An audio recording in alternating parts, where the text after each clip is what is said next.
হ্যাঁ বন্ধুরা, তোমরা সবাই কেমন আছো? আমার চ্যানেলে তোমাদের সবাইকে অনেক অনেক স্বাগত। আর এই যে আজকে যাচ্ছি নৃসিংহপুর ভগবান, স্বয়ং ভগবান অবতীর্ণ হয়েছিল। তো নৃসিংহদেব নামে উনি এখানে অবতীর্ণ হয়েছিল। অনেক অনেক গল্প আছে। তো চলো ভিডিওটা না করে এখন যাচ্ছি। ভিডিওটা কেউ স্কিপ করবে না, দেখতে থাকো, অবশ্যই তোমাদের ভালো লাগবে।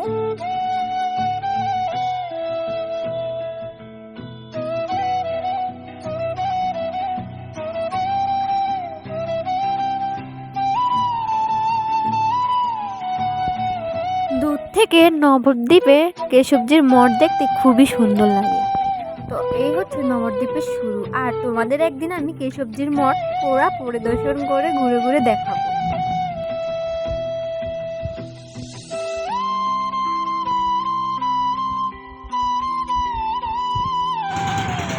নবদ্বীপে যারা আছো অনেকেই কিন্তু নৃসিংহপুর মন্দিরটা চেনো না।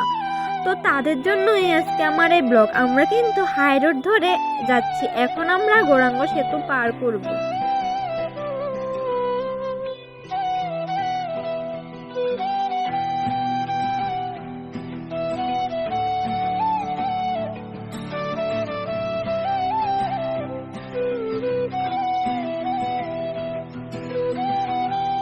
তো আমরা এখন প্রায় কাছাকাছি চলে এসেছি মন্দিরে।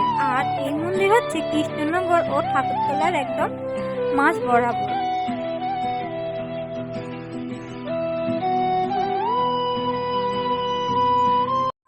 তো আমরা এখন চলে এসেছি ভগবান নৃসিংহদেবের কাছে। তো এখানে এসে এই ভগবানের জন্য নিয়ে নিলাম তুলসীর মালা। আর ভগবানের হচ্ছে প্রিয় তুলসীর মালা। তো ফুলের মালাও ছিল, আমাদেরকে বলছে ফুলের মালা নেওয়ার জন্য, কিন্তু আমরা বলছি না, ফুলের মালা নেব না, ভগবানকে শুধু তুলসীর মালা দেব। তো এই যে তুলসীর এই ধরনের মালা দেখতে পাচ্ছ, আর এই মালাটা আমরা নিলাম। নৃসিংহদেব ভগবান স্বয়ং এই মন্দিরে এসেছিলেন। যখন নৃসিংহদেব হিরণ্যকশিপুকে বধ করেছিলেন, তখন এক লম্পতে এই মন্দিরে এখানে এসে বসেছিলেন। আর তখন থেকেই সবাই নৃসিংহদেব পল্লী নামে এই জায়গাটাকে চিনত। আর এখনও সেই নৃসিংহদেবের পুজো করে যাচ্ছে।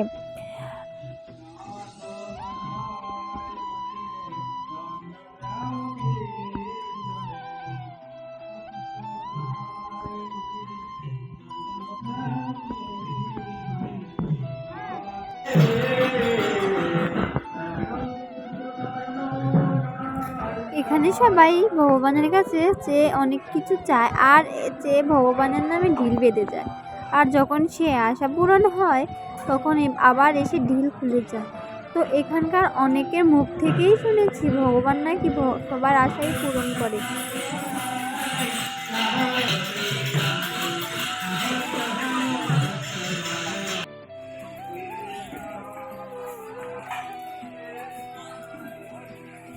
তো আমিও ভগবানের কাছে কিছু চেয়ে ভগবানের নামে ঢিল বেঁধে যাচ্ছি। আর আমি জানি ভগবান সত্যিকারেই আমার এই আশা পূরণ করবে। আর তোমাদের সবার সামনে আমি আবার আরেকটা ভিডিও করব, তোমাদেরকে দেখাবো আমি আবার ঢিলটা খুলে যাব, যে যখনই হোক, যেদিনে হোক।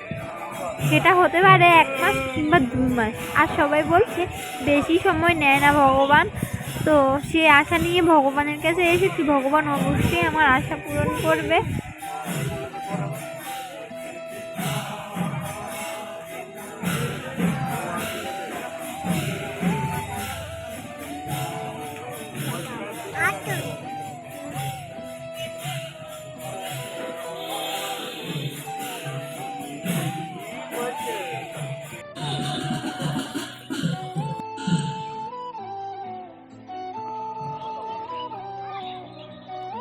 এই যে পুকুরটি দেখতে পাচ্ছ, এই পুকুরটি কিন্তু এত স্বাভাবিক পুকুর না।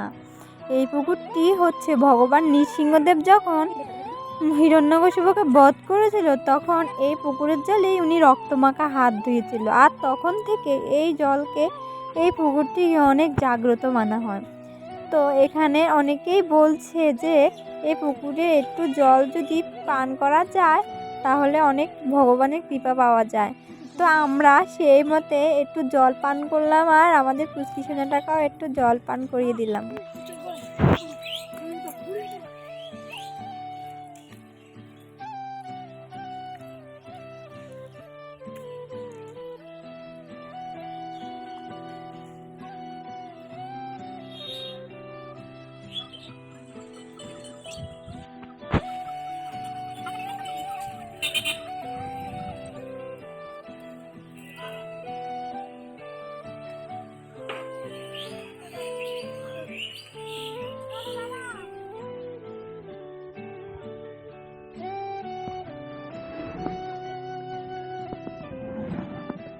এই যে দেখতে পাচ্ছ বাম পাশে প্রবেশ নিষেধ, এটা হচ্ছে রান্নাঘর আর এইদিকে হচ্ছে ভগবান।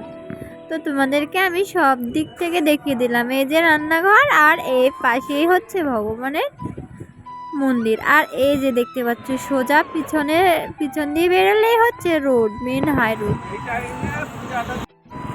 তো মন্দির থেকে বেরিয়ে এখন চলে যাচ্ছি বাড়ির দিকে। আর এখন প্রায় বেলা বাজে 3টে। তো সকাল সকাল এসেছিলাম 8টার সময়, আমরা তখন মন্দিরে এসেছি। আর এখন বাজে প্রায় 3টে। তো এই যে আমরা এখন বাড়ির কাছে প্রায় চলে এসেছি, সে নবদ্বীপের শুরু আর সে কেশবজির মঠ। কারণ আমাদের এই নবদ্বীপেই বাড়ি, তো আমাদের আবার এই রাস্তা ধরেই আসতে হলো। তো ভিডিওটা যদি তোমাদের ভালো লাগে অবশ্যই আমার পাশে থেকে আমার চ্যানেলটা সাবস্ক্রাইব করে আমার পাশে থাকবে। তো সবাই সুস্থ থেকো, ভালো থেকো, টাটা।